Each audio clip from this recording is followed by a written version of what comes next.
La facture, émission 607. Aujourd'hui, assurance annulation pour votre voyage. Attention, renseignez-vous. Un jeu virtuel amène nos enfants dans des territoires très coûteux. Aussi, les clauses de responsabilité civile couvrent-elles toutes les situations?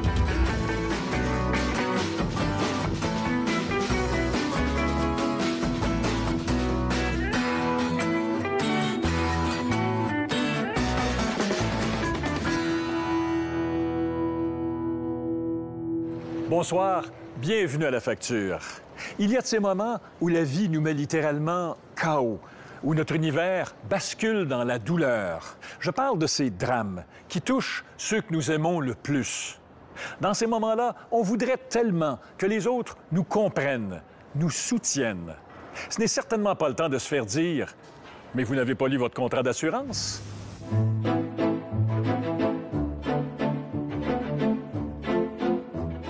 248 $ pour une assurance. J'ai dit à ce prix-là, ça doit être bon, moi, t'as dit. C'est tellement grave, là, on s'entend. Moi, ce que je me suis dit, c'est pas un rhume que Charles-Henri a, c'est une maladie mortelle. Il y a un effort que le consommateur doit faire, c'est de lire, au moins, les mises en garde. Je t'ai insultée. Si vous saviez, une mère enragée, ça va faire ça, hein? J'ai dit, ça se peut pas. Ça se peut pas. J'étais convaincue qu'on était remboursé. C'est clair, c'est clair. Jusqu'à tout récemment, la vie des Duchesneau-Bérubé ressemblait à celle de n'importe quelle autre famille. Il y a un an, Manon Duchesneau et Roger Bérubé décident de prendre du temps sans les 3 enfants et d'assister à un congrès d'affaires à Los Angeles. J'ai acheté les billets sur le site de Air Canada par Internet. Puis, il proposait, lorsqu'on achète le billet, voulez-vous une assurance? Moi, j'ai cliqué oui. Moi, le voyage, là, pour les 2 personnes, il coûtait à peu près 1500 $. Je regarde la police d'assurance, ça coûte 248 $. Parce que ça représente 17 % du coût du voyage. C'est une grosse assurance, là. Une grosse assurance, mais à condition que l'état de santé de tous les membres de la famille soit normal. Quelques mois avant l'achat des billets d'avion, leur fils, Charles-Henri, ne se sent pas très bien. C'est un grand nageur, il est en sport-études natation à Cowansville. Alors, il nageait beaucoup. Puis là, il me dit, « Maman, je suis fatiguée, puis je me sens pas rapide, je sais pas ce que j'ai. » Là, je dis, « Bon, on va aller voir notre médecin de famille, puis on va en avoir le cœur net. » Ce qu'il nous dit, c'est un virus. Ils ont donné du fer, il a pris du fer, Charles-Henri, pour que ça aille mieux. La vie continue, Charles-Henri est en 2e secondaire, sport-études, donc il nage à tous les après-midi, parfait. Mais les symptômes de Charles-Henri réapparaissent. En janvier, lorsqu'il me dit « Ça va moins bien, maman, je suis moins rapide et tout ça », on retourne, les globules sont à terre. Alors là, je regarde mon médecin, je dis « Envoyez-moi donc à l'hôpital pour enfants de Montréal, Children. » La santé de Charles-Henri n'inquiète pas les médecins, si bien que les parents achètent leur billet d'avion. Cependant, on poursuit l'investigation des résultats sanguins. On reçoit un téléphone 2 jours après. Elle dit « J'aimerais ça vous revoir. » J'ai dit « Oh boy, c'est qu'est-ce qu'il veut m'annoncer? » Alors, il m'a pris à part et il m'a annoncé que c'était la leucémie, lymphoblastique aiguë, à très haut risque de récidive. Alors, j'ai appris ça. Ah, c'est affreux. J'avais l'impression, là, j'étais au 3e étage, j'avais l'impression d'avoir passé à travers le plancher. J'étais rendue au sous-sol. J'étais au sous-sol. La situation est urgente et critique. Les traitements de chimiothérapie seront intenses et très longs. Voilà. Ils me disent, « Madame, est-ce que vous prévoyez partir en voyage? » Ben oui. Je dis, « Ben oui, j'ai acheté des billets. » Là, elle me regarde et dit « Non, vous partez pas. On va vous faire une lettre, on va écrire à Air Canada disant « Non, vous y allez pas. » Parce que c'est impossible, là. Je fais ça par écrit. Je dis que je veux annulation de voyage parce que j'ai un enfant de malade. Puis j'avais une lettre du médecin de l'oncologue qui disait qu'on devait rester avec lui. Malgré l'avis des médecins traitants, RBC Assurance refuse de leur rembourser les billets d'avion. L'assureur écrit « Puisque l'état de santé de votre fils n'était pas stable dans les 90 jours précédant la date d'entrée en vigueur de votre police, nous sommes dans l'impossibilité de considérer votre demande de règlement. » santé stable, c'est ce qu'elle évoque. Dites-moi ce que ça veut dire. Bien, santé stable. L'enfant, c'est concernant Charles-Henri, hein, c'est ce qu'il déclare. Ils disent que non, Charles-Henri n'avait pas une santé stable. Charles-Henri, il est en forme. Il était en forme. Il a fait 12 km la veille. Il ne veut pas dire qu'il n'est pas en forme, qu'il n'a pas une santé stable. Là. C'est quoi qu'il faut pour réussir à se faire annuler ça, puis se faire rembourser? C'est qu'est-ce qu'il faut? C'est épouvantable. Pour les parents, le refus de RBC Assurance est inacceptable. Pourtant, l'assureur n'a pas commis de faute. Leur décision s'appuie sur une clause d'exclusion et la définition de stabilité que l'on retrouve dans le volumineux contrat d'assurance de 30 pages. Dans ces 90 jours-là, il est important que votre état de santé ne soit pas sous investigation. Claude Di Stasio est la porte-parole de l'Association canadienne des compagnies d'assurance de personnes. On parle ici de situation de stabilité de la situation ou de la santé de l'individu en cours d'investigation, en attente de résultats de tests, en attente d'un diagnostic précis d'un médecin. Évidemment, on se trouve en situation d'instabilité puisqu'on cherche un traitement pour un malaise qu'on ressent. Donc ça, c'est exclu. Il faut prendre le temps de lire de façon à ce que lorsqu'une réclamation survient, on n'ait pas de mauvaise surprise. Maître Jacqueline Bissonnette pratique essentiellement en droit des assurances. Malgré ses 30 ans d'expérience, l'avocate en perd elle-même son latin. Ici, si je prends la police d'assurance de RBC, elle est déjà complexe. Elle a quoi? Bon, une trentaine de pages. C'est dense, c'est difficilement lisible. Mais le guide d'information, là, comporte 80 pages. Et il est incompréhensible. On fait l'effort de simplifier les textes, mais je pense qu'il faut rappeler de plus en plus aux gens que c'est à eux de prendre le temps de le lire et de valider leur cas. Si moi, j'ai de la misère à lire leur guide d'information, je me dis que le consommateur doit pas y arriver. Alors, il faut travailler là. RBC Assurance a refusé de discuter du cas du Chesneau Bérubé. Dans cette situation, les parents n'ont jamais pensé que leur enfant était malade et qu'il y avait un problème de santé qui les empêcherait de partir. Je pense que personne n'a jamais soupçonné la gravité de l'état, même si ça demeurait une des faibles possibilités, mais elle existait, cette possibilité-là. C'est là le problème. Dans sa décision, RBC Assurance indique que ce n'est pas le diagnostic et la gravité de la maladie qui priment, mais bien la stabilité de l'état de santé de tous les membres de la famille 90 jours avant l'achat de l'assurance voyage. Il faut casser ce mythe du sentiment de sécurité. Je l'achète, toutes les situations les plus graves qui pourraient arriver vont me protéger. C'est insultant. C'est tellement grave, le cancer, c'est pas une pinotte. Et puis, je peux pas croire qu'on ait refusé pour ça. Puis je voulais que ça se sache à travers le Canada. En dernière heure, nous apprenions que RBC Assurance a fait volte-face. Elle accepte de rembourser les billets d'avion et la prime d'assurance voyage des Duchesneau Bérubé. Dans la majorité des contrats d'assurance, les clauses d'exclusion sont identiques à ce que vous venez de voir. Ces clauses d'exclusion, entre autres pour état de santé instable, ne s'appliquent pas seulement aux personnes qui achètent les billets. Ces clauses s'appliquent aussi à tous les membres d'une famille qui habitent à la même adresse. Après la pause, un jeu virtuel pour enfants qui pourrait vous coûter très cher. J'ai confiance à ma fille, elle joue à l'ordinateur. Elle comprend pas qu'à chaque mois, nous autres, on reçoit un relevé. C'est papa qui va recevoir la facture.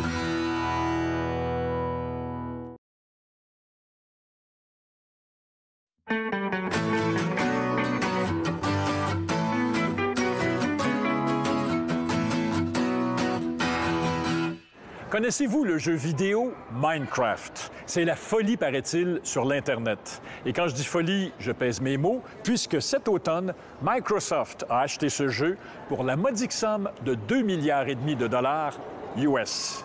Qui joue à ça? Nos enfants surtout. Le problème, c'est que si on ne fait pas attention, ce jeu permet à des personnes mal intentionnées de nous arnaquer à travers nos enfants. Le soir, après l'école, Tamara entre dans un autre monde. La petite fille en rouge avec une épée, c'est elle dans le monde de Minecraft. Tamara doit survivre dans cet environnement rempli de menaces. Ils essaient de te tuer la nuit, puis il faut que tu prends une épée puis essaies de les tuer. Mais il y a dans l'univers Minecraft d'autres pièges qui la menacent. Son père avait confiance, il en a payé le prix. Elle comprend pas qu'à chaque mois, nous autres, on reçoit un relevé. C'est papa qui va recevoir la facture. Avec ses paysages au graphisme simple mais efficace, Minecraft est devenu l'un des jeux vidéo les plus populaires au monde. Tu peux construire une maison, tu peux construire une piscine, qu'est-ce que tu veux. Elle explore ce nouvel univers et découvre qu'elle peut jouer en ligne avec d'autres joueurs. Tu peux avoir plus de fun parce qu'il y a plusieurs joueurs, puis tu peux construire avec tes amis en même temps. Mais certains joueurs sont hostiles. Pour mieux se défendre, Tamara peut se procurer des armes plus puissantes. Des épées en diamant, des armures. Mais il faut payer. Elle va voir son allié de toujours, son papa. Luigi Greco veut bien l'aider parce que les montants sont raisonnables. Elle aime ce jeu-là. Je disais, écoute, 10-11 $, c'est pas cher. C'est sur Minecraft. Je suis sûr que ça va l'amuser. Sur les premières deux transactions, on les a faites ensemble. Pour payer, Luigi Greco ouvre un compte PayPal à côté de sa fille. Tamara entend toutes les informations, y compris le mot de passe. Mais Luigi Greco est en confiance et il n'y repense plus. Sa fille de 10 ans lui demande toujours la permission avant d'acheter quoi que ce soit. J'ai confiance à ma fille, elle joue à l'ordinateur, écoute, elle joue à son jeu Minecraft. Mais il se trompe. Pour progresser dans le jeu, Tamara se lance rapidement dans d'autres achats. Après, je pensais que j'étais capable tout seul, donc je l'ai fait. Elle achète des armes à 1,75, 2,99, 4,99, puis elle voit cette armure en diamant à 22,50 $. La fillette juge que ça vaut le coup. Est-ce que tu trouvais que c'était cher? Un peu, mais je me disais comme c'est pas grave parce que je vais l'avoir chaque jour. Son père la croit en sécurité dans ce jeu d'aventure. Il ne sait pas que Tamara explore des mondes qui ne sont pas contrôlés par l'entreprise qui a créé Minecraft, Mojang. Il faut vous connecter à un serveur externe qui, lui, n'a plus rien à voir avec la compagnie. L'informaticien Cyril Paciulo nous explique que pour développer son jeu, Mojang a permis à tous ceux qui le veulent de créer leur propre monde en utilisant gratuitement son programme. Ça a été fabriqué pendant des années avec des milliers de personnes. C'est la raison pour laquelle le jeu a bien marché, c'est justement que la compagnie n'ait pas de restriction quelconque. Elle dit, vous voulez un serveur, faites votre propre serveur et amusez-vous dedans. Quand elle joue en ligne, Tamara entre dans le jeu Minecraft. De là, elle clique sur une liste de serveurs externes. Sur le serveur Craftacadia, elle se lance dans d'autres achats. 11, 15, 22 $, pour un total de 167 $ américains. Tu peux choisir n'importe quelle couleur que tu veux, puis tu peux aussi voler. Tu volais? Oui, comme par magie. Luigi Greco ne se doute de rien et sa fille va faire d'autres dépenses encore plus extravagantes. Sur ce serveur externe, Psycho, elle achète 2 armes à 150 $ chacune. Est-ce que tu te souviens qu'est-ce qui est arrivé cette fois-là? Tu pouvais avoir des choses en diamant, puis faire qu'est-ce que tu veux. Tu avais tous les pouvoirs, c'est ça? Oui. Que publiquement, on demande 150 $ à un jeune pour pouvoir acheter un article virtuel, pour moi, c'est mauvais. C'est abusif, dans le sens que je ne peux pas imaginer un adulte qui a gagné ce 150 $ là, le dépenser pour acheter une pioche magique. Là. En une seule journée, Tamara y a dépensé 500 $. C'est là d'où vient l'arnaque, finalement. C'est que c'est très facile pour des gens mal intentionnés de faire un pseudo-serveur, vous vendre des articles. Vu que c'est pas contrôlé par la compagnie quand vous êtes sur un serveur, il peut y avoir beaucoup d'abus. Moi, je connais le jeu comme tel, mais que quelqu'un peut embarquer avec un serveur, ça, je savais pas. Cyril Paciulo a aussi découvert que l'aventurière avait un grand cœur. Elle a acheté la moitié de ses armes en cadeau pour d'autres joueurs. Quelqu'un demandait pour l'aide, donc je suis allée leur voir puis donner de l'argent puis des blocs parce que j'en avais trop aussi, donc j'ai donné beaucoup. C'est quand j'ai eu mon relevé de la Banque royale que j'ai vu des sommes astronomiques que je reconnaissais pas. En 2 semaines, Tamara a dépensé près de 700 $. C'est que 700 $, j'ai acheté quoi, là? Ma fille, comment qu'elle peut faire ça? Si Minecraft, je l'ai payé déjà, comment que ça me peut coûter un autre 700 $? Nous avons contacté le serveur externe, Craftocadia, où Tamara a dépensé 167 $. L'entreprise écrit que le père n'aurait pas dû permettre à sa fille d'avoir son mot de passe PayPal, mais elle accepte de le rembourser par compassion. Par contre, l'autre serveur, Saiko, où Tamara a englouti 500 $, est introuvable. Maintenant, ils n'existent plus. Ils ont disparu. C'était pas une compagnie enregistrée correctement dans le sens que si on vérifie sur Internet, ils cachent leur identité. Leur nom de domaine était enregistré au Panama. Luigi Greco a eu sa leçon. Il gardera son mot de passe pour lui. Une erreur bête, mais plus fréquente qu'on le pense. Ça, tristement, c'est ce qu'on retrouve beaucoup. Ça, c'est vraiment globalement un problème. Il faut absolument, tout ce qui touche à l'argent, les gens fassent attention et mettent des mots de passe qu'ils ne donnent absolument à personne. Moi, comme parent, hein, je connais ma fille, puis je suis sûr qu'elle n'avait pas des mauvaises intentions. Ça, je sais. Pour elle, c'est comme un monde virtuel. Elle ne connaît pas la valeur de l'argent.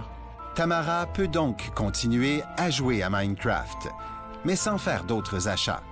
Nous la dérangeons pour une dernière question. Toi, qu'est-ce que tu as appris comme leçon par rapport au mot de passe? Que les parents ne devraient pas donner le mot de passe aux enfants.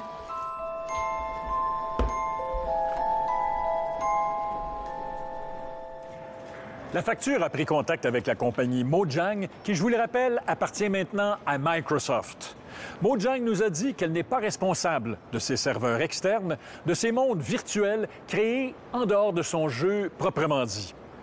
Étonnant, parce que c'est le jeu de Mojang, donc de Microsoft, qui permet à nos enfants d'accéder à ces serveurs d'un seul clic de souris. Des serveurs créés par des personnes aux intentions parfois très douteuses.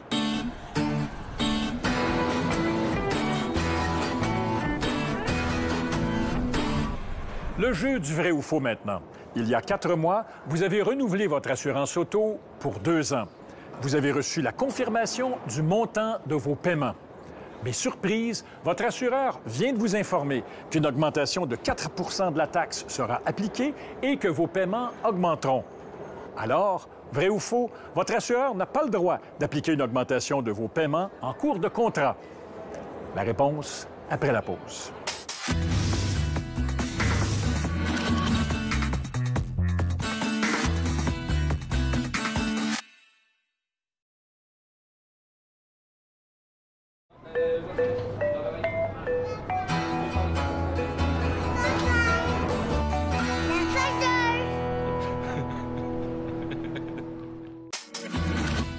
Vrai ou faux, votre assureur n'a pas le droit d'appliquer une hausse de vos paiements en cours de contrat.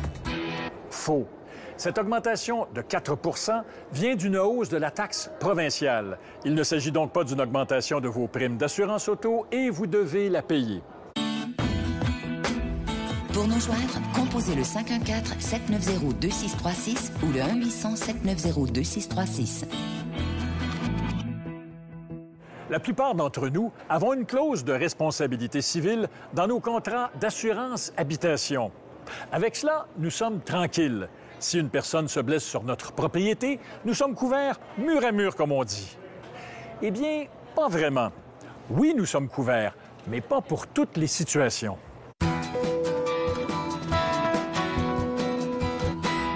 Votre amie Clémence part en voyage pour 2 semaines. Durant son absence, c'est vous qui nourrissez son chat et arrosez ses plantes.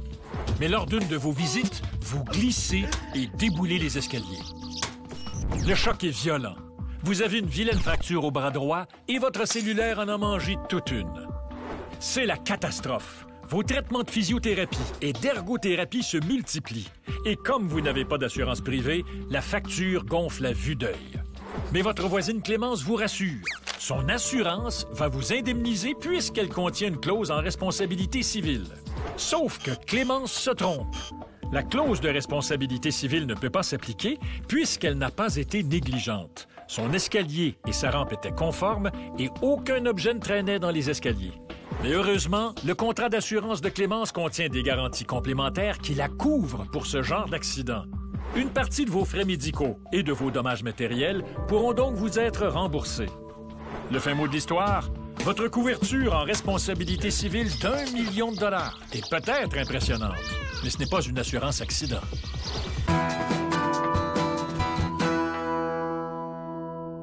Voilà, c'était la facture. Où que vous soyez au pays, à la baie ou à Blanc-Sablon, merci beaucoup d'avoir été là. Voici des extraits de ce que vous verrez la semaine prochaine.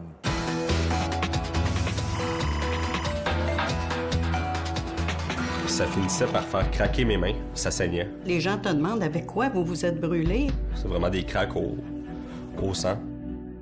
Un produit courant qui provoque de graves allergies. Les gens qui ont persisté à travailler. J'ai brûlé à 3 reprises. Ils nous sont arrivés avec des mains comme des steaks saignants. Puis à un moment donné, c'est juste que t'es plus capable de travailler. Je voulais plus vivre ça, là. La seule chose qu'on peut faire, c'est identifier la cause et l'éliminer. J'ai tout jeté. J'ai tout jeté.